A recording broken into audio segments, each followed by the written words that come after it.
want Philly Philly? Yeah, let's do it. Over the middle and into the end zone. Zach Ertz for the touchdown. The Philadelphia Eagles are Super Bowl champions. Eagles fans everywhere.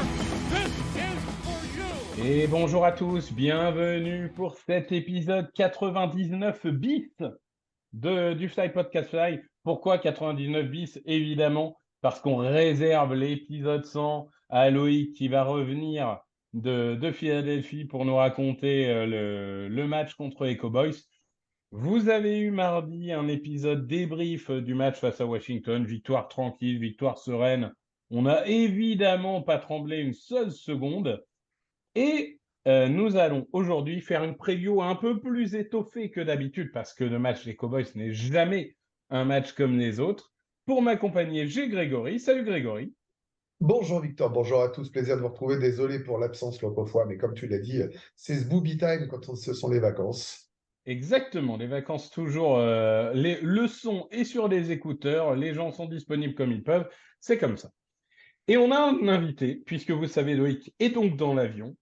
Et si vous connaissez l'alchimie, ou si comme moi vous avez regardé Fullmetal Alchemist quand vous étiez jeune, vous savez qu'il y a un principe qui s'appelle l'échange équivalent. C'est-à-dire que quand on remplace une valeur, il faut une valeur équivalente. Loïc est un supporter des Cowboys, on le sait depuis des années. Et du coup, on s'est dit, autant arrêter de mentir aux gens et le remplacer par le vrai Cowboys FR, Mathieu, qui est avec nous. Bonjour à toi. Salut Victor, salut Greg. Ouais, t'as cassé un peu mon entrée parce que c'était ce que je voulais dire aussi, que voilà, je venais remplacer le fan des Cowboys habituel. Franchement, j'aurais dit bonjour Loïc, t'aurais répondu, des gens n'auraient pas vu la différence. Hein. Mais bon, écoute, c'est comme ça.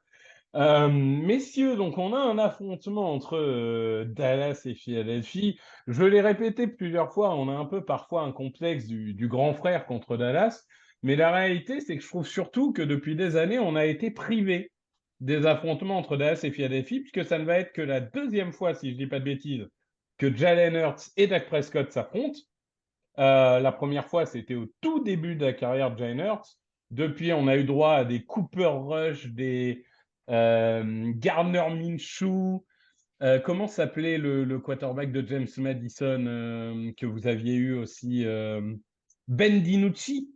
Ouais, Ben DiNucci, ouais, c'est vrai qu'il y a eu pas mal de confrontations comme ça, soit avec des blessés, soit en toute fin de saison, où il n'y avait pas d'intérêt pour l'une ou l'autre équipe, en fait.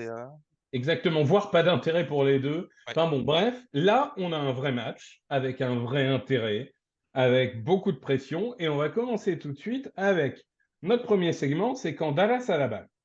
Je vais donner quelques contextes sur l'attaque de Dallas. Mathieu, tu me diras si tu es d'accord ou pas d'accord, ou si tu veux rajouter un élément, ou peut-être être en désaccord sur un point. Globalement, moi, je trouve que cette attaque de Dallas, pour l'instant, elle est un peu au ralenti. Elle est 17e en DVOA. Mais surtout, cette attaque de Dallas, elle a eu une avalanche de blessures sur la ligne offensive. Je pense qu'il n'y a pas un seul joueur qui n'a pas été blessé cette saison dans les titulaires. On a encore Tyron Smith, d'ailleurs, qui est toujours incertain pour le match. Et du coup, cette incertitude au niveau des lignes offensives, elle a beaucoup pesé, notamment sur le jeu de course, qui est quand même beaucoup moins saignant que l'année dernière. Pollard semble un peu en retrait. Alors, est-ce que c'est lui qui est moins performant? Est-ce que c'est la ligne qui lui offre moins de possibilités? C'est difficile à dire. Après, maintenant, il est running back numéro 1 tout seul, il faut l'assumer. Au niveau des receveurs, on a CeeDee Lamb qui monte en puissance, mais à côté, on a des Brandon Cooks et des Michael Gallup qui semblent un peu, pas en méforme, mais en tout cas, qui n'apportent pas ce qu'on pouvait attendre d'eux. Voilà. Et on a par contre la belle surprise, c'est Jake Ferguson qui remplace, ma foi, plutôt bien Dalton Schultz. Moi, c'est un joueur dont j'attendais pas grand-chose après la draft. Et pour l'instant, Dallas arrive toujours à trouver, je trouve, des bons tight ends et à bien les former. Mathieu, est-ce que j'ai fait un bon résumé de cette attaque? Ouais, bon résumé, super intéressant, surtout la partie sur la ligne offensive. En tant qu'observateur extérieur, je ne sais pas si vraiment tu allais appuyer là-dessus. Je pense que oui, c'est un des éléments très importants en fait de notre début de saison. Et comme tu as dit, on a eu des blessures absolument sur toute la ligne. C'est-à-dire que Tyler Smith n'a pas commencé la saison. au poste de garde gauche. Puis voilà, Tyrone s'est blessé, est revenu. Et là, il s'est reblessé la semaine dernière. Ce qui est en plus très rageant et frustrant, c'est que la majorité des blessures qu'on a sur la ligne offensive, elles se sont déroulées à l'entraînement. C'est même pas des blessures en match, c'est qu'à la base, même Zach Martin, il s'est blessé premièrement à l'entraînement avant de se blesser aussi un petit peu en match. Tyler Smith, c'était une blessure à l'entraînement au niveau des ischio-jambiers. Tyron Smith, il s'est pareil reblessé la semaine dernière à l'entraînement, qui était même limite un walkthrough, quelque chose comme ça. Et donc là, il a une blessure au cou, ça c'est très embêtant parce qu'il a un gros historique de blessures à ce niveau-là. Je suis pas très optimiste pour sa présence cette semaine. En tout cas, oui, je pense que c'est vraiment l'explication principale sur le manque d'alchimie en fait qu'on a au niveau du jeu de course. C'est le fait voilà, qu'on a changé de semaine en semaine différentes combinaisons de lignes offensives.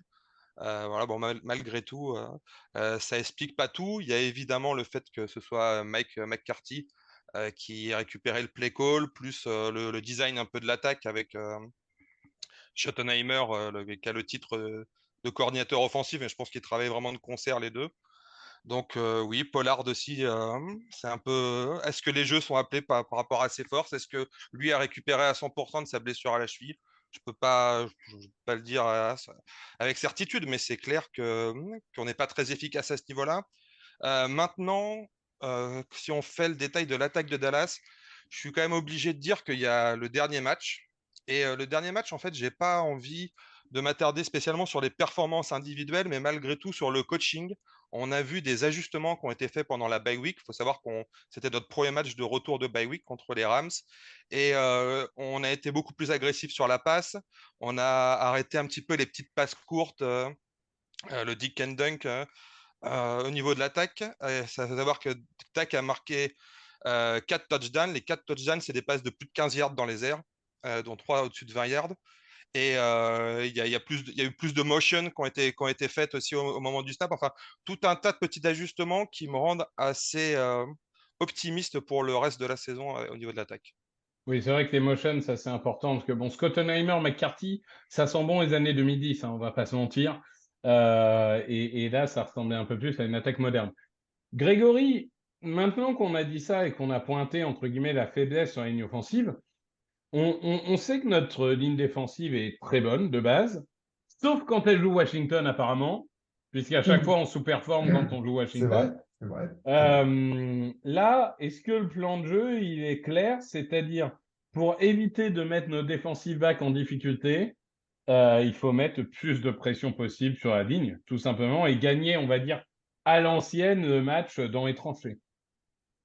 En fait, le truc, c'est que déjà, la première chose, c'est qu'un match contre Dallas, on peut discuter 300 fois des plans de jeu, des lignes, de la forme et des méformes des uns et des autres. D'ailleurs, il y a un côté assez sympa de voir que finalement, quelle que soit la qualité du running back, c'est ce que Loïc et Victor ne cessaient de dire, il faut une bonne ligne, hein, parce que c'est pour ça qu'il ne faut pas investir dans les mecs, parce que s'ils n'ont pas d'ouverture, c'est compliqué. Ça, c'est pour le petit côté Pollard.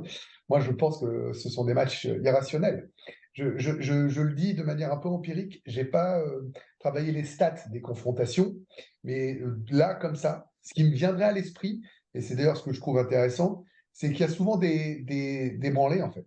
C'est-à-dire qu'il y a souvent, c'est pas comment, d'ailleurs, plus souvent, historiquement, du côté des Cowboys, il faut bien le dire, des matchs qui sont un peu à sens unique. Bon, j'ai pas d'énormes souvenirs de confrontations ultra serrées, comme on l'a déjà eu contre les Redskins, principalement, les Giants également, même si ces dernières années, ce sont Les quoi? de petites Les putes. Commanders, Les tu petites voulais putes, dire. les Non, petites mais putes. les Commanders. Les enfants, les Commanders et les Redskins à l'époque, mon petit Victor. Les Commanders maintenant. Mais ce que je veux dire, c'est que j'ai des souvenirs où une ou deux équipes atteignent les 40 points. Enfin, en tout cas, ce sont des matchs qui basculent très souvent dans l'irrationnel. Voilà, ce sont des matchs où il y a une telle pression, un tel enjeu, de telles stars, parce qu'on a la chance d'avoir deux équipes qui ont quand même souvent atteint les playoffs, ou en tout cas qui avaient une attention médiatique hors norme. Ce sont des matchs qui sont définitivement pas comme les autres. Et comme cette année, la Ligue est plus dingue que n'importe quelle année, c'est vraiment du Any Given Sunday, tout le monde bat tout le monde. Enfin, je veux dire, très sincèrement, jouer sur un site de Paris, la NFL, ça n'a pas de sens cette année. moi, je pense que les blessures des uns et des autres, je pense que ce qui s'est passé la semaine d'avant n'existe pas.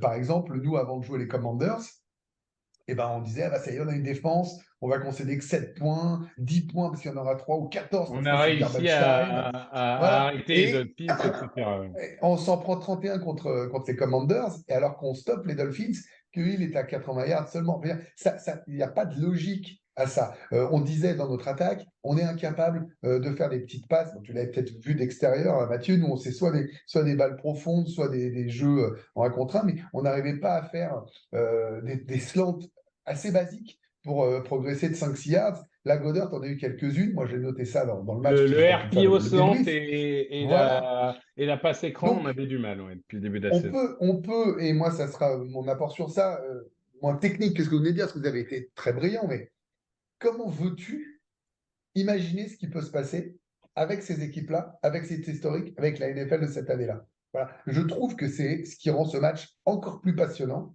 Et je pense, moi, que c'est le.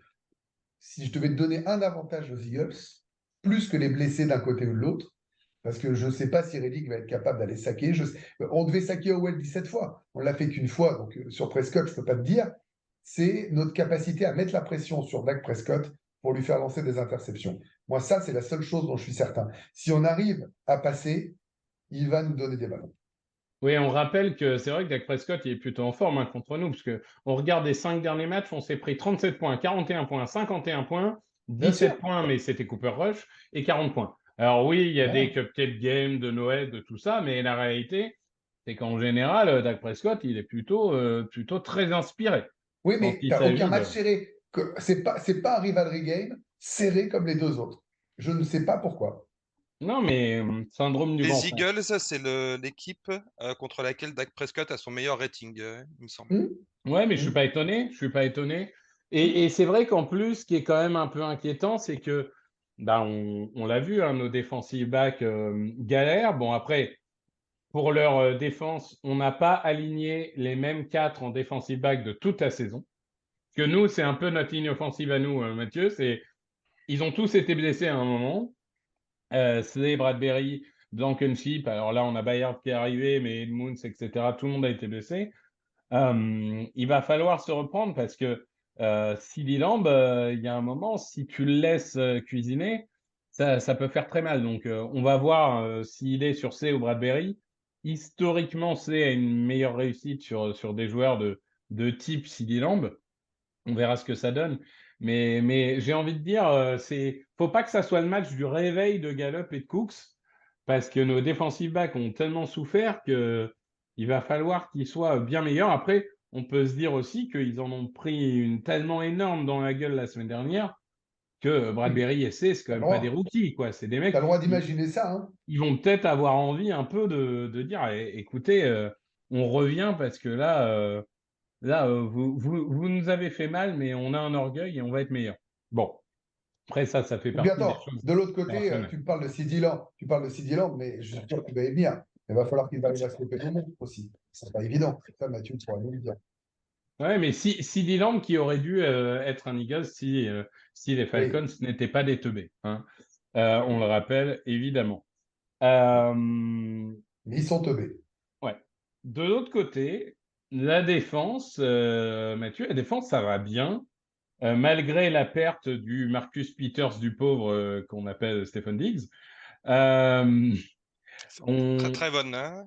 Non, mais dans le style de jeu, ils sont comparables.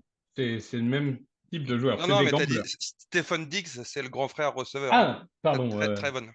Très bonne Dix, pardon. Très bonne. Et excuse-moi. Donc, vous avez la troisième équipe en DVOA défensive. Et globalement, j'ai envie de dire que ça marche de partout. Alors, évidemment, Micah Parsons, hein, on ne va pas revenir encore et encore sur un joueur qui est aujourd'hui un des 3, 2, 1 meilleur défenseur de la ligue. Vous faites ce que vous voulez. Mais Je veux ce dire, que le je fan trouve... des Eagles, est fan des Eagles, évidemment. Mais moi, ce que je trouve assez étonnant, c'est que tout le monde semble aller mieux. Je trouve que des Marcus Lawrence, on l'a pas vu comme ça depuis des années. Au niveau des linebackers, des Marquise Bell, des choses comme ça, on a des belles performances. Même Gilmore semble, sans être le Gilmore de la grande époque, semble limiter la casse, entre guillemets. Et surtout, à part un ou deux matchs où vous êtes fait ouvrir, pardon, je trouve que historiquement, il y avait une faiblesse contre la course qui est un peu en train de se résorber. Alors, attention au match accident, mais c'est quand même mieux que les années d'avant. Cette défense, Mathieu, elle est complète et elle semble pas vraiment avoir de défauts majeurs, en fait. Non, oui, je pense que tu as raison. C'est difficile de passer derrière toi parce que tu abordes un peu tous les points. Et c'est vrai que le principal point, hein, pour moi, j'en parlais pendant l'intersaison, c'était vraiment la défense contre la course. J'ai l'impression qu'en NFL, tout part de là, plus ou moins. Donc évidemment, c'est une ligue de passe, c'est une ligue de quarterback.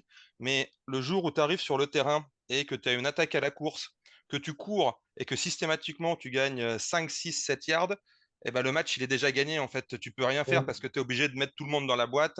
Tu es obligé de laisser tous les receveurs après en 1 contre 1 et tu vas te faire ouvrir. Et ça a été notre principal défaut. Tu as tout à fait raison avec ça depuis quelques années, principalement l'année dernière. Alors, le truc, c'est qu'on est un petit peu on-off en fait sur ce secteur-là. C'est qu'on peut très bien réduire des attaques à 30 yards, 40 yards, 50 yards de jeu à la course sur un match. Et puis, d'un seul coup, bam, on prend 200 yards le match suivant. Pour l'instant, on a eu ce match complètement sans contre les Cardinals où on s'est fait ouvrir un peu de partout, mais principalement à la course. Et à part ça, on a très bien performé dans ce domaine depuis le début de la saison. Même contre les Niners où on s'est fait ouvrir sur le reste, sur le milieu du terrain. Mais McCaffrey avait fait un petit match, je crois 50 yards ou 55 yards de mémoire. Donc oui, il y a une très belle progression. Il y a un joueur qui s'appelle Osa Ozigidua, qui est dans sa 3e année et je pense qu'il est vraiment en train d'atteindre le top tier des defensive tackles.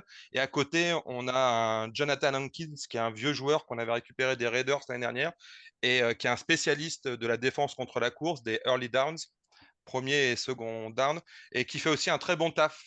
Donc on a recruté Mazzy Smith à la draft et on ne le voit pas beaucoup sur le terrain pour l'instant, tout simplement parce que ça performe bien avec les vétérans qu'on a à ce poste. Ouais, Moi, je voudrais on a... juste compléter, Victor, pardon, Oui. juste compléter en disant que ce que dit Mathieu, c'est censé être notre principale force. C'est-à-dire que nous, normalement, on est capable sur un first down avec notre jeu de course, Swift en particulier. Si on peut virer Ganwell, ça serait mieux. Mais je vois que vous êtes bien occupé dans le précédent podcast. De faire ces 5-6 yards qui font mal. Ou avec Hurts. Et c'est la force normalement de notre attaque. C'est ce Ouais, qu'on mais ça n'arrête pas fait de deux, dire trois depuis le semaines début. qu'on n'y arrive plus trop, Oui, hein. c'est pour ça que je dis normalement. Je dis que normalement, mais on est capable de se retrouver dans une saison, tu ne fais pas 17 matchs parfaits, tu ne fais même pas 14 matchs parfaits. Tu en fais 9 qui correspondent à ce que tu veux faire, tu en fais 5 où tu fais 75%, et puis tu en as 3 où tu fais ce que tu peux. Et peut-être que c'est le match où on doit se retrouver, et si on arrive à être fort sur nos basiques, c'est-à-dire que courir, comme tu l'as dit, et que derrière, ils sont. Bah, là, on a tellement d'armes que ça va être compliqué pour vous. Mais si vous bloquez ça, ça va être compliqué pour nous. Ouais. Osa Odigizua, qui on le rappelle, vient de la plus grande et plus prestigieuse université des États-Unis, puisqu'il vient de UCLA, évidemment. On a aussi, vous avez quand même de la profondeur, hein, parce qu'il y a du Neville Gallimore, il y a du Golston. Bon, c'est pas la panacée, quand même, à dire Raoul, mais c'est toujours important quand même d'avoir de la profondeur sur ces postes-là. Est-ce que tu peux nous parler 5 minutes, par contre, de Darren Bland, qui est entre Ouais, guillemets de remplaçant de Diggs, dont on attendait à ce qu'il soit bon, mais pas aussi bon que ça quand même. ouais, ouais, ouais. Darren Bland, c'est assez extraordinaire. En gros, hein, c'est un joueur qui a fait son premier start en carrière l'année dernière en semaine 10, il me semble. À la base, il a été recruté au 5e tour. Donc, bon, comme tous les ans, hein, tu recrutes, tu arrives au 4e, 5e, 6e tour, tu recrutes des cornerbacks pour faire la profondeur de l'effectif. Et lui, à la base, il a été recruté pour jouer slot corner. Enfin, c'est là où il a commencé. Il a commencé slot corner. Il a fait un très bon début de saison. Enfin, l'année dernière, ses premiers matchs où il a eu quelques interceptions. Et ensuite, suite à la blessure d'Anthony Brown, il a fini la saison à l'extérieur. Il a quand même un peu plus souffert. Même si c'était notre meilleure option à ce niveau-là. Et donc cette année, pareil, il recommence à l'intérieur en tant que slot corner avec Diggs d'un côté et Stephen Gilmore de l'autre. Voilà, deuxième semaine ou troisième, enfin après la deuxième semaine, blessure de Diggs. Et là, il passe à l'extérieur. Et bah, c'est une révélation, quoi. C'est-à-dire que, alors, euh, il autorise très peu de passes. Faut dire la vérité, il a quand même été assez chanceux sur quelques matchs. Par exemple, le match contre les Chargers, il s'est fait bouffer plusieurs fois par Keenan Allen et Herbert a fait deux, trois très mauvaises passes qui auraient pu aller jusqu'au touchdown. Mais globalement, il est c'est un petit peu comme Diggs, hein. C'est un joueur qui a beaucoup d'instinct. Donc déjà quatre interceptions ou trois retournés en pick six. Bah, c'est clair que quand tu as ce genre de joueur qui tombe, on va dire, un petit peu du ciel, hein, parce que des joueurs de deuxième année qui sortent du cinquième tour et qui sont capables de faire ce genre de performance, bah, la vie, elle est tout de suite plus facile, hein, pour ton équipe, évidemment. Ouais, c'est vraiment quand même. On s'était dit ah, la blessure de Diggs, etc. Et si on est un peu, parce que vous avez bien compris que j'aime pas Diggs, je j'aime pas Egander en fait. En général, c'est pas contre Diggs particulièrement, mais finalement avec Darnden, on se dit qu'ils se sont presque renforcés. C'est un peu provocateur évidemment, mais en tout cas, il n'y a pas la chute de niveau qu'on aurait peut-être pu attendre à cette position. Alors, à ce poste-là, non, mais du coup, par effet de domino, il y a quand même une grosse chute à l'intérieur où tu es obligé de composer avec Jordan Lewis ou alors avec un des safety. Et là, je trouve que là, il y a une très grosse baisse parce que justement, le fait d'avoir Darren Bland à l'intérieur, c'était très bien en début de saison. Et maintenant, on a un certain trou au milieu de terrain au niveau du poste de slot corner, maintenant qu'il est passé à l'extérieur. Bon, bah, du coup, Greg, c'est clair, on va canarder Dallas Goedert et puis Bah, on va lui moi, demander de faire la différence. je, je trouve que ce qui s'est passé dans ce match contre les Commanders, sur les petites passes courtes pour Goddard, et peut-être, mais ça c'est mon côté optimiste que soulignait aussi Mathieu tout à l'heure, c'est une préparation au-dessus de ce qui peut se passer là. Moi, je crois vraiment qu'une des clés de notre attaque, plus que de leur défense, parce que tu sais jamais sur un match l'état de forme des gars, tu sais pas pourquoi. Il a mangé un mauvais truc, le mec est moins bon. Tu sais, c'est une ligue où si tu as une demi-seconde de retard, tu es battu, hein.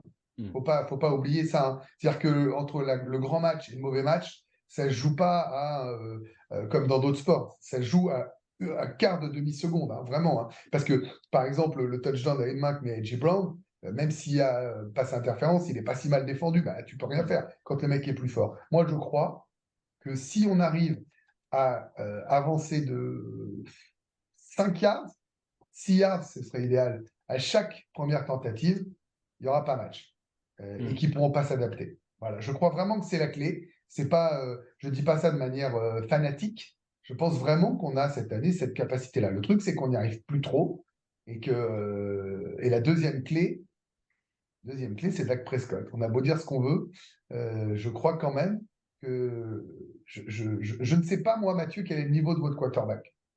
Voilà. C'est pas, je t'assure que je ne fais pas une agression gratos, hein. Je n'ai pas de certitude avec Dak Prescott. Je ne sais pas si c'est un mec qui un jour va mettre 7 touchdowns et 512 yards ou 4 interceptions et 130 yards. Je ne sais pas. Voilà, je ne sais pas. Sincèrement, c'est un mec qui pourrait me hyper alors que c'est l'ennemi, mais je n'ai aucune certitude sur ce gars-là. Donc, vous me parlez des lignes, vous me parlez de la défense. Moi, je pense quand même que ça reste une ligue de QB. Je passe mon temps à le répéter. Et je crois, et ça va te faire bondir, que j'ai plus de certitude avec Jalen Hurts qu'avec Dak Prescott. Moi, je dirais que j'ai plus de certitude avec Jalen Hurts, pardon Mathieu, mais à cause du système aussi. Je trouve que le Bah, bien système des sûr, ça Eagles est joue. un peu plus permissif que peut l'être le système des Cowboys. Et Dak, il a eu une mauvaise saison l'année dernière, beaucoup d'interceptions, tout ça. Voilà. Moi, je continue à penser que dans le talent, c'est un top 10 quarterback. Et De l'autre toute façon, je point, n'ai pas dit que c'était un top 30, hein. non, non, bien sûr. Mais et l'autre point, moi, qui serait intéressant, c'est de voir ce qu'on fait avec Micah Parsons. On se souvient qu'on l'avait littéralement laissé libre et qu'on avait décidé de ne pas le bloquer lors d'un de nos précédents affrontements. On va voir ce qu'on fait, mais là encore, les passes courtes peuvent aussi être une arme pour limiter l'impact de Micah Parsons.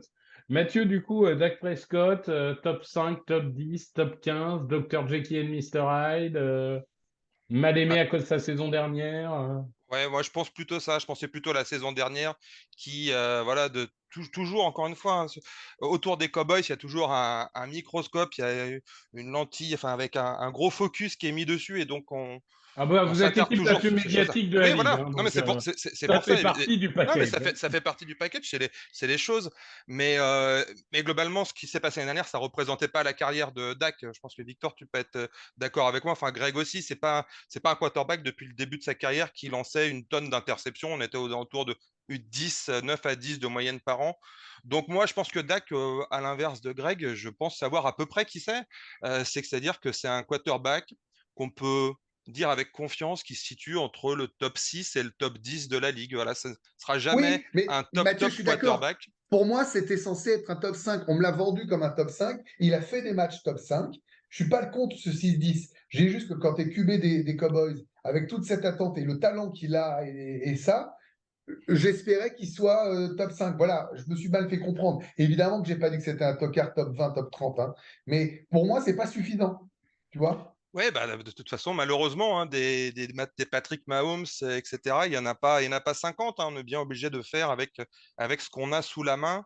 Et puis, voilà, on va pas reconstruire à l'infini quand on n'a pas Ah le non, meilleur non, quarterback de non. la ligue. Donc, on fait ce qu'on peut avec ce qu'on a. Je pense que Dak, voilà, il a montré qu'il avait un niveau certain. Et il y a toujours ce problème, c'est un petit peu dans certains gros matchs en playoff.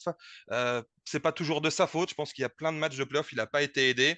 Clairement, l'année dernière, c'est vraiment pour moi la première fois où je le mets en tant que responsable numéro un de la défaite Ben contre voilà. les 49ers. Là, il faut l'avouer. Non, mais il y a des choses, des fois, on peut pas, enfin, on va pas se trouver des faux arguments et se voiler la face. Clairement, l'année dernière, c'est lui qui nous a fait perdre le match et qui nous a éliminés. Voilà, pour l'instant, cette année, bon, bah, il y a eu encore un mauvais match contre les 49ers. Mais je trouve que c'est un peu différent parce que là, la défense a aussi été très mauvaise. On se retrouve dès le départ à courir après le score et puis en deuxième mi-temps, tu essayes de forcer, tu fais des interceptions. Bon, moi, j'ai pas envie trop de m'attarder là-dessus parce que c'est un peu normal. C'est comme ça souvent que ça se passe en NFL. Hein, quand tu es derrière, tu es plus agressif et puis tu te retrouves, quand tu joues contre des bonnes défenses, à te faire intercepter et puis que ce soit la Mais catastrophe. une fois de plus, hein, Mais, on est bien d'accord sur tout ça. Tu ne peux pas faire 17 matchs parfaits. Tu n'as qu'un seul Patrick Mahomes. Quand tu vois les difficultés de Josh Allen régulières, alors qu'il est considéré comme un des plus grands, quand tu vois le début de saison de Burrow, même s'il a été blessé, quand tu vois Hurts qui fait le match contre les Jets, alors qu'à côté, c'est plutôt bon, il n'y a pas de souci par rapport à ça. Je dis juste que je trouve que dans les matchs qui comptent, et celui-là peut en être un, même si on est ces petites putes quand même en saison régulière, je n'ai pas la certitude qu'il va vous porter dans les moments chauds. C'était à peu près ça, hein, le sens de ma pensée. ouais, Hein. c'est normal. Après, je pense qu'il n'y a pas énormément de quarterbacks où tu peux avoir la certitude qu'ils vont te porter. Mais toi, par exemple, j'ai envie de revenir à la suite du match contre les Niners. C'était quand même le feu. On se déplace chez les Chargers. En plus, c'est le Kellen Moore Bowl. On joue contre notre ancien coordinateur offensif. Et le match n'a pas été extraordinaire. Mais justement, euh, celui qui nous a sorti de la merde, c'est Dak Prescott qui fait un excellent match contre les Chargers alors que son coordinateur offensif, il était en train de le saboter parce qu'il a appelé un match complètement dégueulasse au niveau du play calling. Et donc, Ouais, ça je te montre quand même rassure, en quelque chose, quoi. sabotage, il n'y a pas meilleur que Brandon Staley. Hein. Donc, Quand ouais, il sait vite saboter sa propre équipe, vous avez trouvé votre maître à jouer quand même. ouais, non, mais ça, c'est assez clair. Et donc, et puis la semaine dernière, en tout cas, Dax a fait 2 matchs de suite qui fait 2 excellents matchs. Ça, c'est clair et net. Et la semaine dernière, c'était certainement le meilleur match de sa saison. Ouais, et dernier petit point, mais ça, c'est tellement aléatoire que je mentionne juste. Mais on a quand même deux équipes qui sont top 6 en special team. Les Eagles sont troisième, les Cowboys sont sixième, bon, pour ce que ça vaut, hein, mais globalement, les deux sont très bons, quoi. Et on le sait, en ce genre de match, hein, les fumbles en équipe spéciale peuvent être coûteux. Bon, on sait aussi que s'il y a un fumble en retour, les arbitres s'arrangeront pour donner à Dallas. Hein. On se souvient de ce fameux arbitre qui avait dit que ce n'était pas clair sur quel joueur avait récupéré le ballon alors qu'il y avait littéralement que 4 Eagles au-dessus du ballon.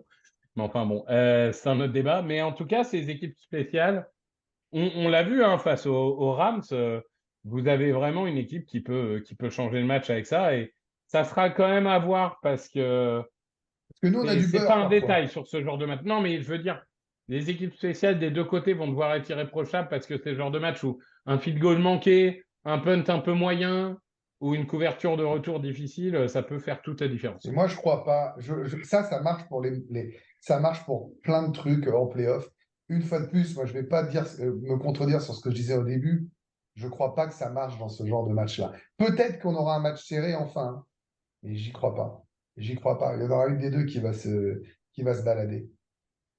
Oh, quand même, j'espère que ça va Non, être un peu mais plus moi, serré j'ai que une ça. question à poser à Mathieu. Tu me permets, Victor, je prends 30 Vas-y, secondes vas-y, pour poser une vas-y. question. Prends mon rôle, il n'y a pas de problème. Prends mon salaire, Non, prends ça y est, tout ça. vexe-toi. Ton salaire, ouais. Mon Non, salaire je qui te est permets 0 bien. euros pour le Fly Podcast Live, Ouais. mais bon.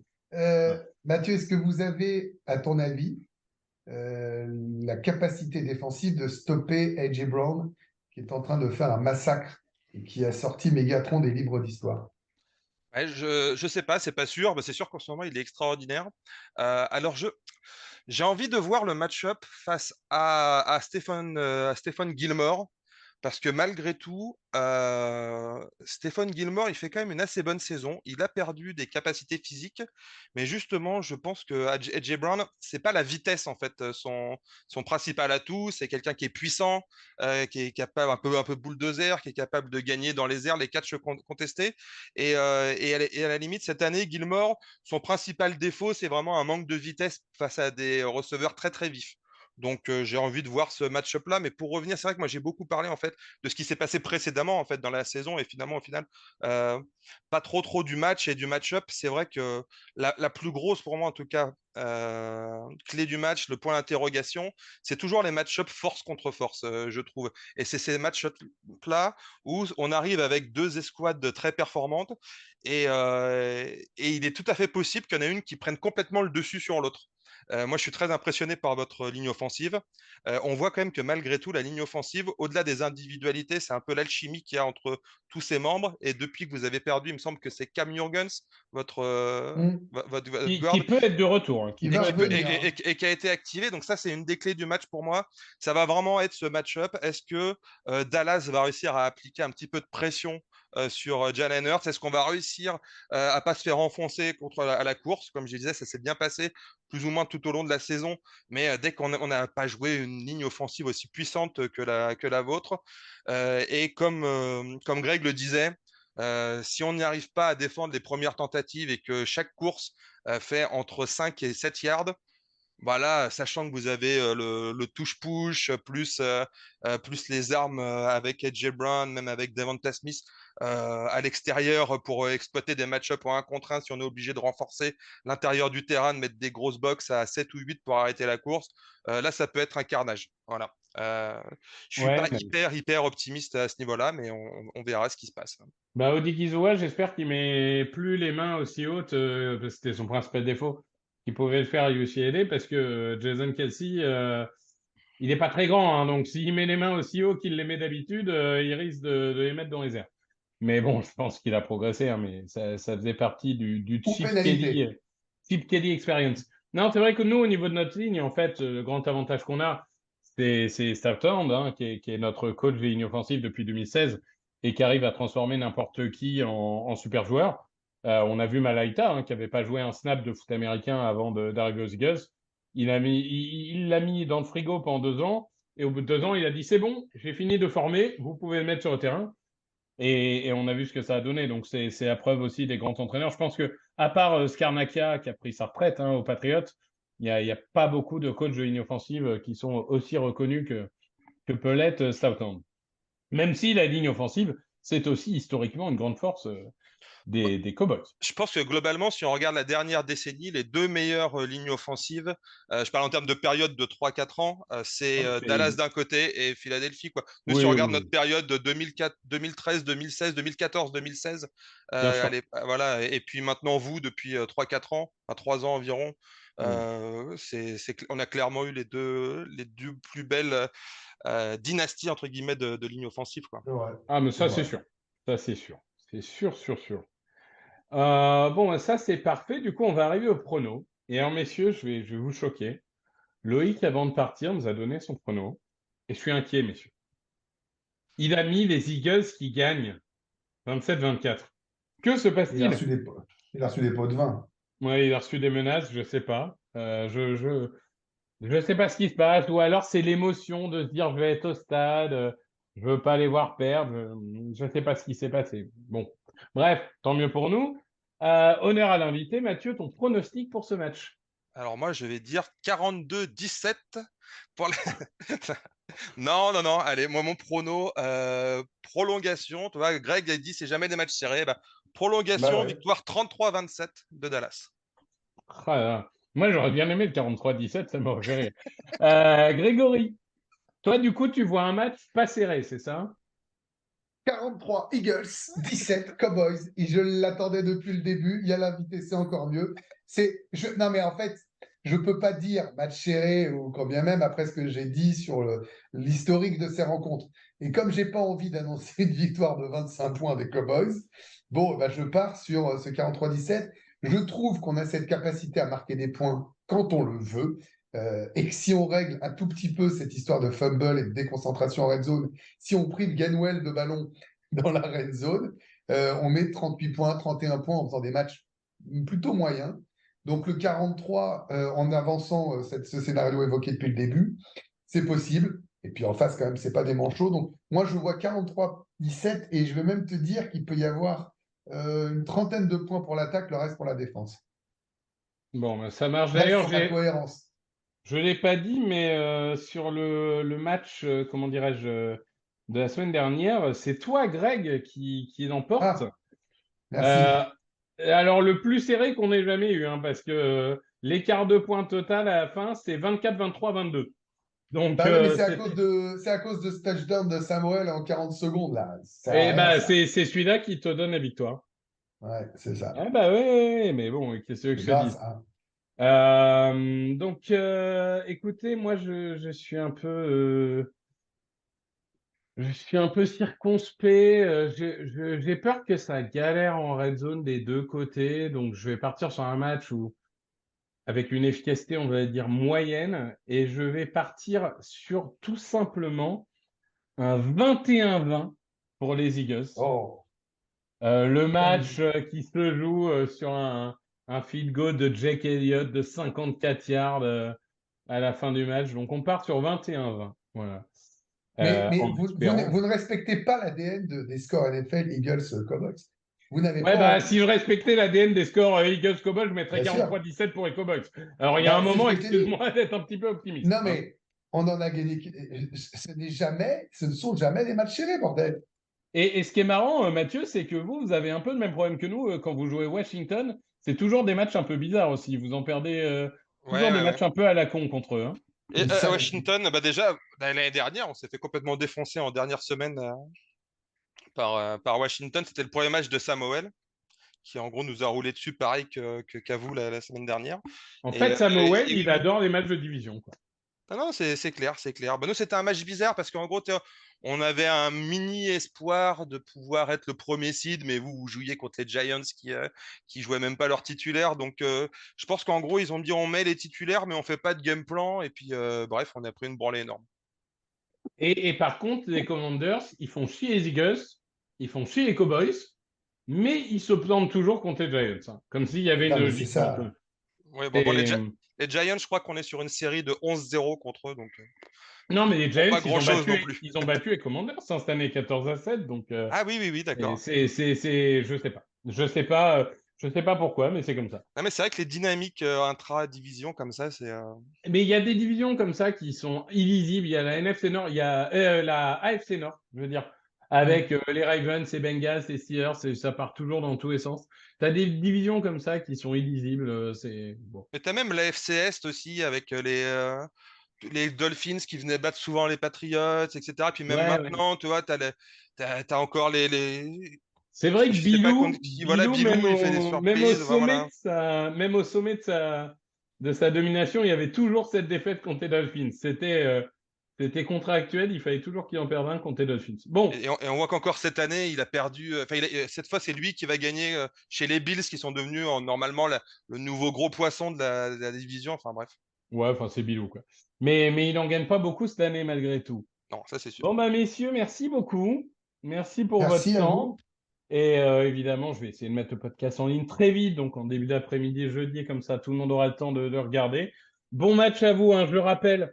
pour moi, c'est vraiment la meilleure semaine. Hein. Je rappelle, vous pouvez vous enchaîner Chiefs Dolphins, Ravens contre je sais plus qui, j'oublie tous les jours contre qui ils jouaient Ravens, c'est terrible. Ensuite, vous enchaînez avec Dallas Philadelphie et ensuite vous enchaînez avec Bengals Bills et ensuite Greg, après 24 heures sans dormir, tu pourras aller faire ta matinale à RTL2. Oui, mais très comme je tranquillement. me suis reposé une semaine, c'est tranquille, tu vois. Voilà, exactement. Baltimore, c'est contre Seattle. Donc, match intéressant. Ou d'ailleurs, apparemment, avec Mathieu, on a une petite différence de vue, puisque moi, je pense que Seattle peut jouer le Super Bowl, et toi, tu avais l'air un peu plus circonspect. Ouais. allez, Honnêtement, Baltimore. j'étais un petit peu plus. Ouais, c'est comme tu dis, circonspect. J'étais pas tout à fait convaincu par le move qu'ils ont fait d'aller chercher Leonard Williams là, des Giants. Mais bon, je pense qu'ils ont un effectif, un jeune qui est en train de se construire. Je pense que c'était pas l'année vraiment pour faire très rapide, pour jouer un peu all-in et il aurait fallu plutôt attendre encore l'année prochaine. On verra. Moi, je pense que c'est un bon move. Donc, on verra en effet comment ça se passe. Merci à vous, merci à tous, et passez une très bonne semaine. Salut, salut! Open with a throw and a pass picked off by Dawkins. Brian Dawkins with the interception. And Dawkins is down to the